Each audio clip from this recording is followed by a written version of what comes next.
El día de hoy vamos a hablar sobre las, los conceptos de bioestadística. Este es nuestro trabajo final y nuestro grupo está compuesto por Priscila Sales, que soy yo, y María Gabriela Vargas Arroyo. Primeramente vamos a hablar de estadística descriptiva, en la cual vamos a empezar con estos temas que son los que vamos a ir viendo durante toda la presentación. Vamos a ver conceptos, medidas de tendencia, de posición y de dispersión. Entonces, empezamos con conceptos. Primero es importante pues saber definir a lo que llamamos población, que es el conjunto de todos los elementos que cumplen ciertas propiedades y entre los cuales se desea estudiar un determinado fenómeno. Y una muestra, su definición es un subconjunto de la población, o sea, una población más pequeña seleccionada mediante un mecanismo más o menos explícito. Luego tenemos el concepto de variables, que las variables básicamente se dividen en cualitativas y cuantitativas.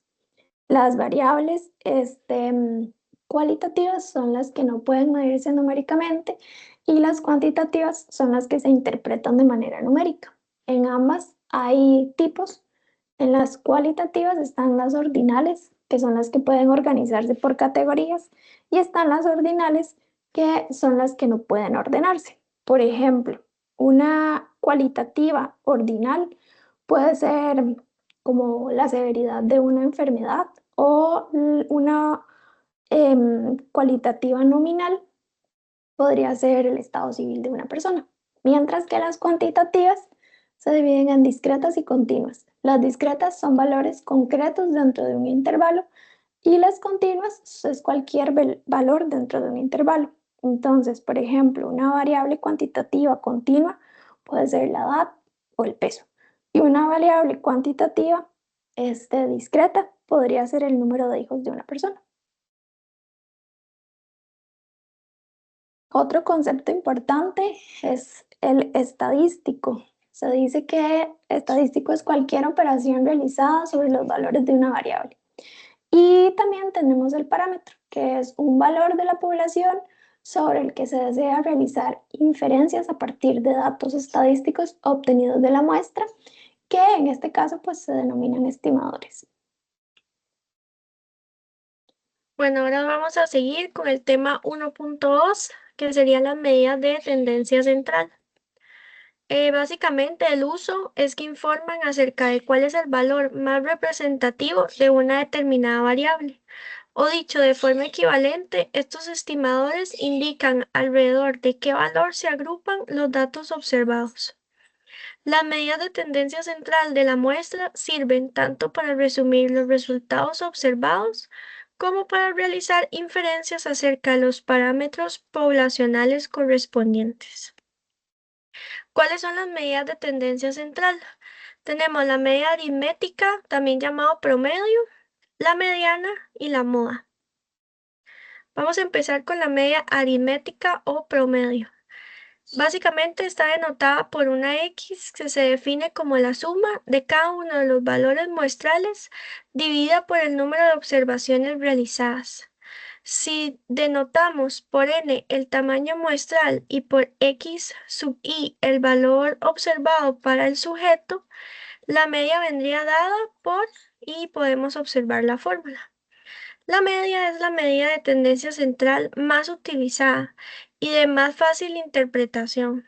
Corresponde al centro de gravedad de los datos de la muestra. Vamos a ver el siguiente ejemplo.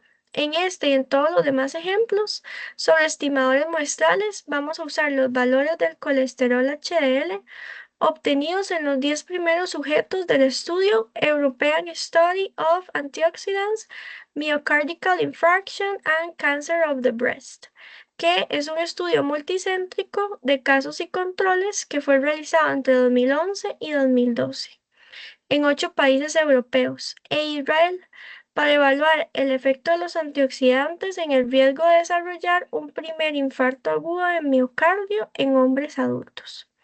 Esos fueron los valores obtenidos: 0.89, 1.58, 0.79, 1.29, 1.42, 0.84, 1.06, 0.87, 1.96 y 1.53.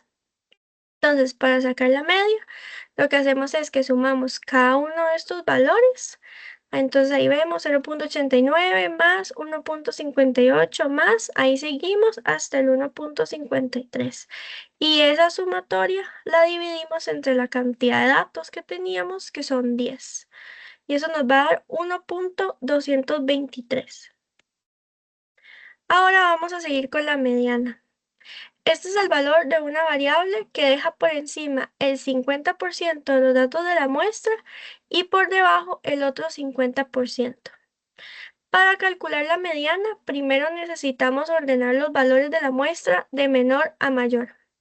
Si el tamaño de esta muestra n es impar, la mediana viene dada por el valor n más 1 entre 2 décimos. Si n es par, la mediana viene dada por la media aritmética de los valores n sobre 2 y n sobre 2 más 1.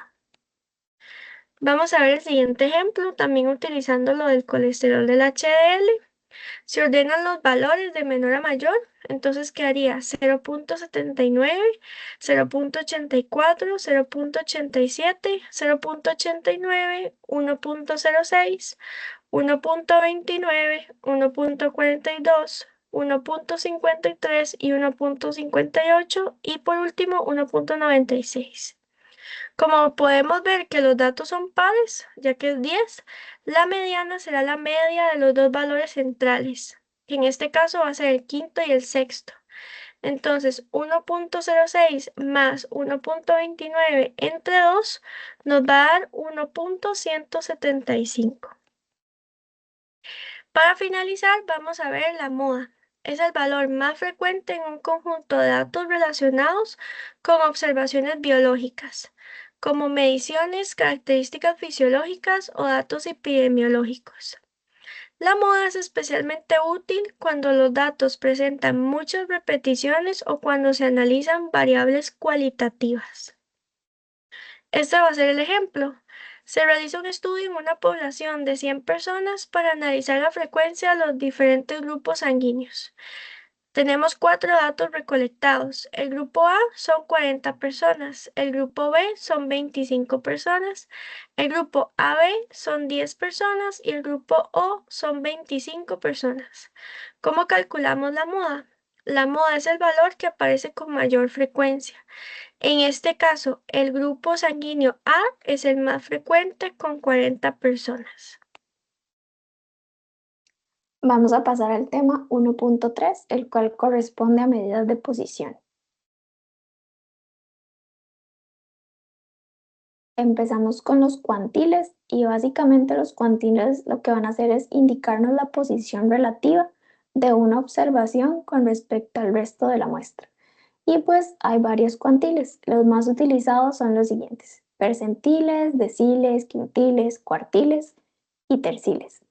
Con respecto a los percentiles, son valores de una variable que dejan un determinado porcentaje de los datos por debajo de ellos. Entonces, por ejemplo, el percentil 10 es el valor superior al 10% de las observaciones, pero es más bajo que el 90% de lo restante.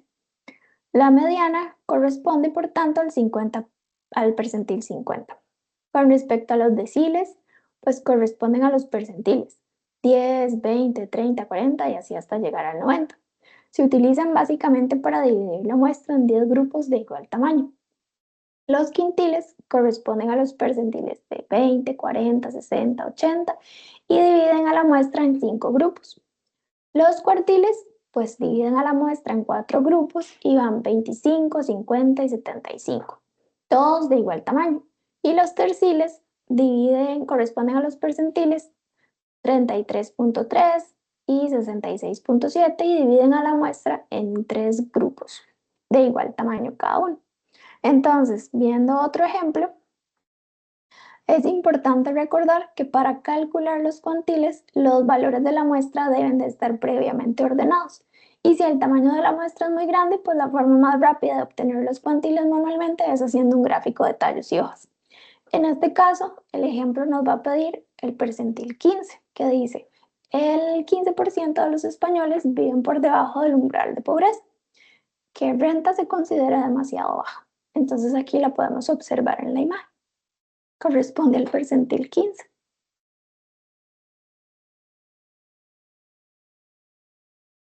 Para continuar con los temas, vamos a llegar al tema 1.4, que son las medidas de dispersión, que básicamente son estas tres: varianza y desviación típica, rango intercuartílico y coeficiente de variación. Vamos a empezar con el de varianza y desviación típica. La varianza muestral, denotada por el S2, se define como la suma de los cuadrados de las diferencias entre cada valor de la muestra y su media, dividida por el tamaño muestral menos 1. Entonces ahí podemos ver básicamente cómo sería esta fórmula. Conocida la media del colesterol HDL en los 10 primeros participantes del estudio Euramic, X es igual a 1.22, la varianza vendría dada por, entonces aplicando la fórmula, básicamente nos daría que es 0.156 y la desviación típica nos daría 0.395. Pasamos al siguiente concepto, que es el rango intercuartílico, el cual se define como la diferencia entre el tercer y primer cuartil, o sea, entre el 75 y 25 respectivamente. El rango intercuartílico lo que nos va a decir es la amplitud del 50% de la muestra central y se usa como medida de dispersión cuando la variable presenta valores extremos. En algunos casos suele ir acompañado de la mediana como medida de tendencia central. Entonces, observamos en este ejemplo que los datos están ordenados de menor a mayor y pues ellos determinan que el cuartil 1 pertenece al número 3 y el cuartil 3 pertenece al número 7. Entonces, la diferencia de esto es 4 y eso representa el rango intercuartílico. Ahora, el coeficiente de variación se define como el cociente entre la desviación típica y la medida aritmética, y esto se expresa como un porcentaje. El coeficiente de variación se relaciona con la desviación típica y con la medida, y es útil para comparar la variabilidad de diferentes variables con distintas medias.